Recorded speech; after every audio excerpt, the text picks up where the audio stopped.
What is up? Coach Emma here, and welcome back to the Fit Habit Life podcast, where we cut through the noise, talk real health and fitness, sustainable fat loss, and habits that actually work.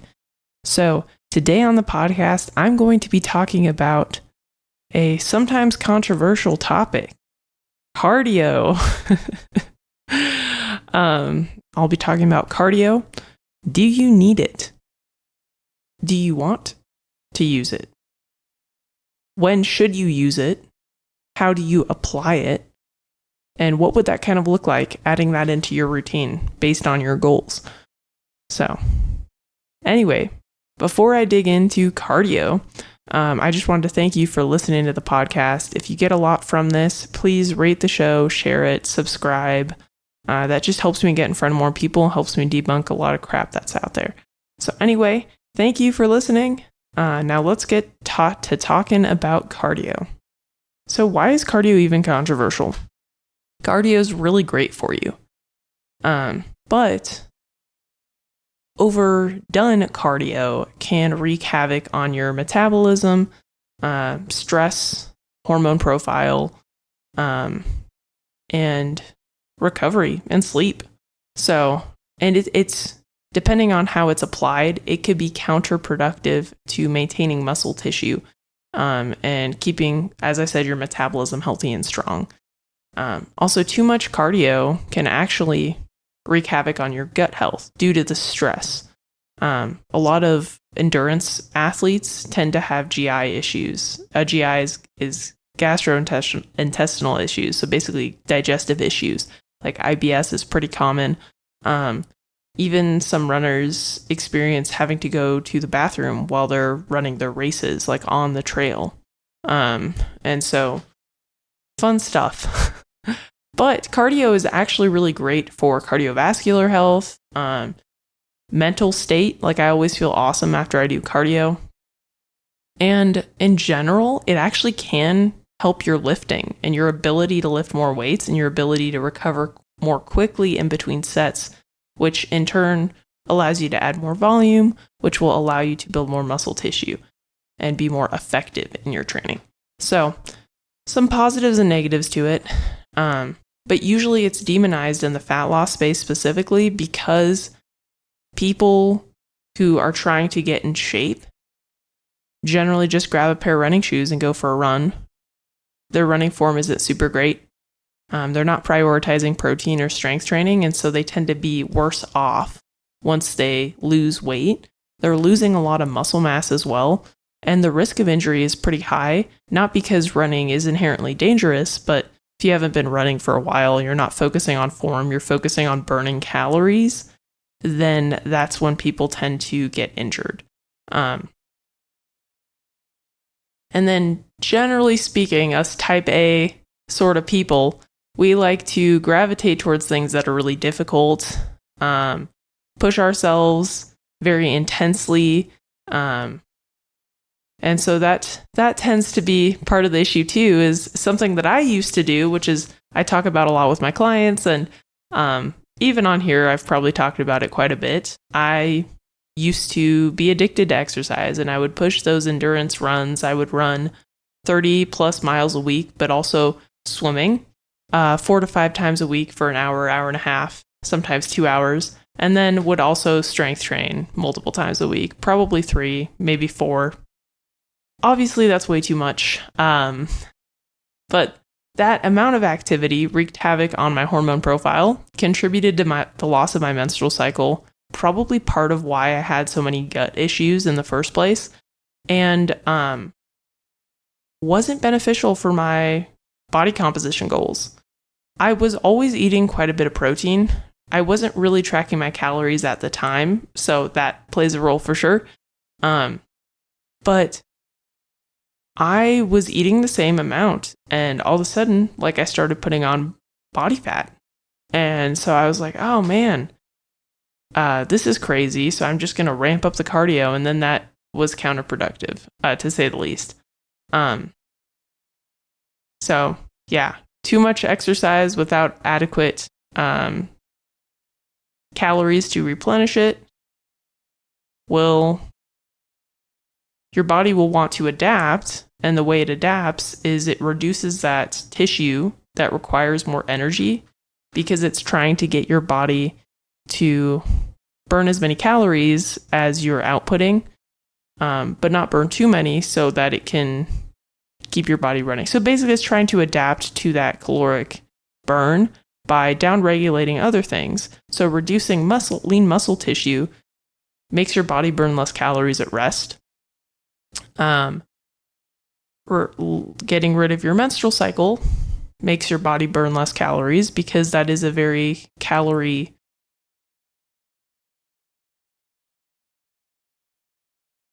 Sometimes words are hard. The last episode I recorded was the same day, and my brain is trying to think of the dang word. It requires a lot of calories, is basically what I'm saying. Like, it requires a lot of energy for your body to have a menstrual cycle and to potentially grow a human. So your body doesn't want to grow a human if you're under fueling and over exercising, which is why a lot of endurance athletes tend to not have a healthy hormone profile. And for men specifically, most endurance athletes, depending on the amount of endurance that you're performing, their testosterone tends to decrease quite a bit as well. And I think I don't know if this is the case, but part of it is the amount of stress. The more cortisol you have, the lower your testosterone levels will be. But part of it, and then too much stress could contribute to poor sleep, which could contribute to lower levels of testosterone. But I think part of it too is your body doesn't want to build muscle. And when you have a lot of testosterone is an anabolic hormone. It signals your body to build muscle and maintain muscle. And so, don't know if this is true, but this is what I'm hypothesizing, is that the more cardio you do, the less muscle your body wants to have on its frame. So it wants to reduce your overall levels of testosterone in the body so that it doesn't build more muscle, because then it will put your body in a compromised state because it wants to adapt to this output that you're doing. So hopefully that makes sense as of why it's not necessarily, it can be counterproductive to most people's goals, because most people have body composition goals. Most people want to look good, want to feel good, want to perform well, want to be present, have good cognitive function, good heart health, and that's why, again, cardio is not bad. But if we're talking extremes, the type A people trying to lose body fat, people who haven't been active for a while trying to go on a run, tends to lead to more negatives than positives. But when applied properly, it can be super beneficial for body composition goals, health, longevity, and just overall energy levels and just overall health. So yes. So what would that look like applied appropriately? So as I said before, like, a lot of people gravitate towards running, which is funny because when you ask people, most people hate running. Most people I know don't enjoy running. I like it. I actually enjoy it. I enjoy going in the hills and running in the mountains and stuff and being out in nature. But most people hate it. And so it's like, why do you always pick running? I don't get it. So for most people, what I recommend is like a stationary bike, elliptical. I really like the air bike, like those Rogue Echo bikes that have like the handles that move back and forth and the pedals, more full body. A lot of people don't like those. I was an athlete, so I tend to like things that are painful, I guess. I don't know. Those are great. A rower is great because they're just lower impact. So the elliptical, the bike, the Rogue Echo, and the rower, they tend to be lower impact, so less risk of injury, but can still give you those same adaptations that doing running can, but without the potential risk of injury. So usually that's what I recommend for clients.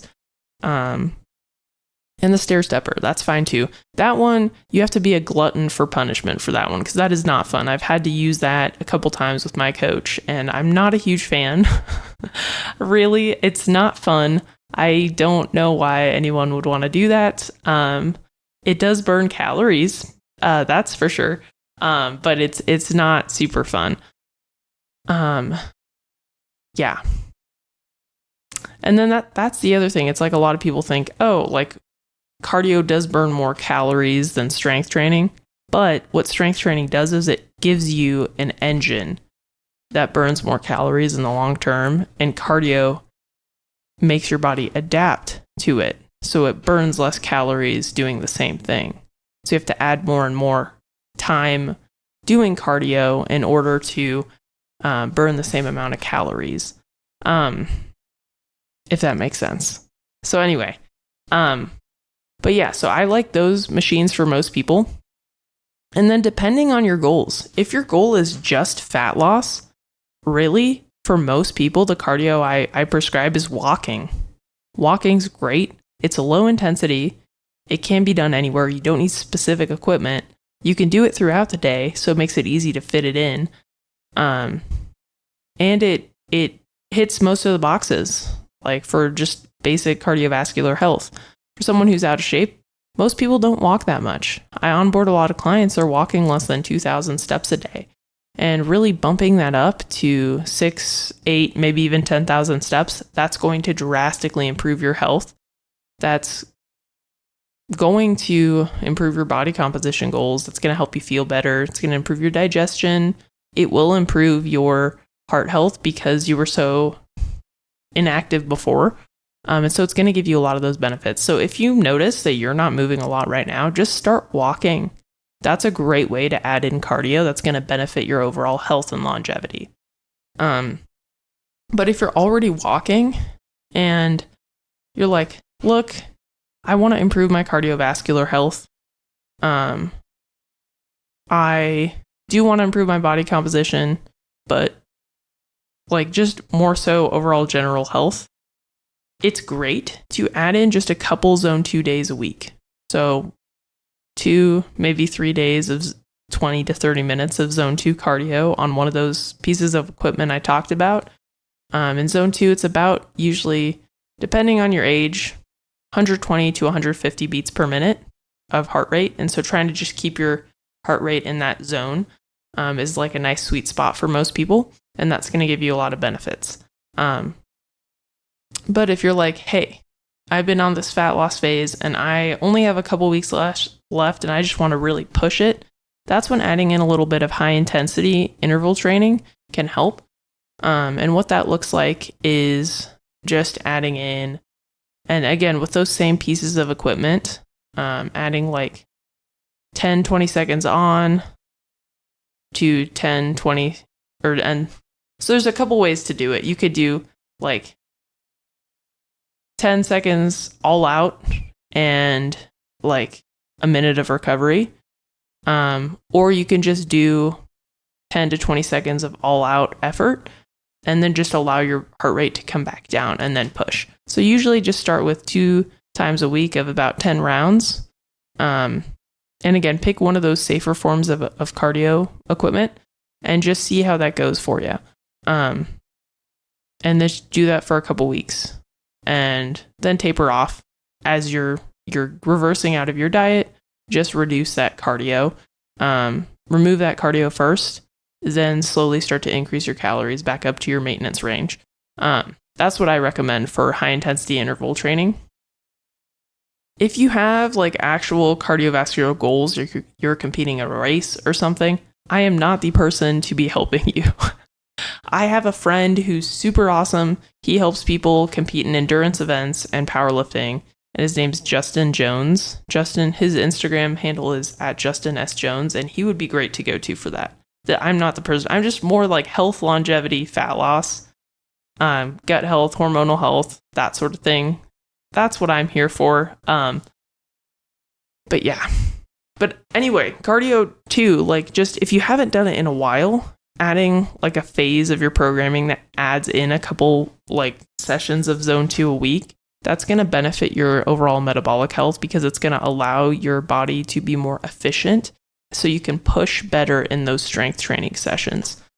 And I'd say generally speaking, in a bulk, it is good to have a little bit of zone 2 cardio, maybe a little bit of HIIT spread apart so that you're keeping your body like more insulin sensitive, because sometimes when you're pushing the calories too high for a while, your body kind of adapts and you can start to have negative repercussions. And so adding in cardio will help mitigate that. Trying to think of other applications. But as I said, this is not like you're not doing an endurance race. You're not running for miles or hours on end. I said like 2 to 3 20 to 30 minute sessions a week on top of your 2 to 4 strength training sessions that are probably about 45 minutes to an hour a week. So again, it's not anything crazy. And that's the key, because the amount that you're doing is not too stressful on the body, but it does elicit an adaptation. So keep that in mind. Like if you're like, I'm going to go do a 10-mile run. That's not going to be beneficial for body composition goals or stress. If you're a very type A stress person, doing stuff like that might make you feel good in the moment, but in the long term, it's going to yield negative repercussions. So anyway, basically, to summarize, if your goal is body composition, focus on steps first. Then when you're in periods of maintenance, sprinkling in some zone 2 to just help your basically help your muscles be better, more capable of outputting more energy in your strength training sessions. That's a good time to implement it. And I'd say at maintenance, because you don't want to be in a deficit with like high levels of cardio, because that could be counterproductive. Your body might burn muscle tissue instead of body fat. It might remove and reduce your overall muscle in order to adapt to those periods of cardio. And too much stress, too much cardio, too much strength training, low calories, that could lead to a negative hormone profile and overall poor health, which that's not the goal here at Fit Habit Coaching, Fit Habit Life Podcast. We want you to be healthy while you're doing these things. And then, if your fat loss phase you have a couple weeks left, you want to push doing a couple HIIT sessions on those cardio equipment that are low intensity, that could be great. Honorable mention to swimming. Depending on where you live, it can be hard to find a pool, but swimming is awesome for cardiovascular health. It's full body workout. Chlorine's not great for you, so that's kind of the downside. But that's also low impact. I'm a big fan. I played water polo in college, and I was a big swimmer post-college for a while for fun. So, big fan. But anyway, so swimming, bike, air bike, elliptical, stair stepper, rower, those are all great low intensity or low impact form of cardio equipment that would be beneficial for these ways to implement it into your routine. Anyway, I need to start doing show notes, y'all. I'm sorry. I've not been great at that. I'm just trying to go off my brain. I got a lot of things going on, and because I have a lot of things going on right now, my thoughts are kind of wandering while I'm podcasting. And so I used to be able to just off the cuff go for it, but I think I need to start having more structure to these to provide you guys with more value. So anyway, if this was helpful, let me know. If you have questions about this and I didn't do a good job of answering them, again, hit me up on Instagram. I'll try to elaborate more on that. And then, if you could share the show if it was helpful, I'd appreciate it. It helps me get in front of more people. And any other topics you'd like me to talk about, gut health, hormones specifically, like maybe how to raise testosterone naturally, how to improve your fat loss results during menopause, anything like that you're like, hey, I want you to do an episode on this. Hit me up, let me know, because that helps me deliver better content. If you guys give me ideas, then it'll better help you guys. And I can plan it out a little bit better instead of just trying to come up with something that I talked about with a client this week. So anyway, do that too. If you have any topics you want me to talk about, just let me know. Anyway, on that note, again, thank you for listening. And I hope you have a great day. See ya.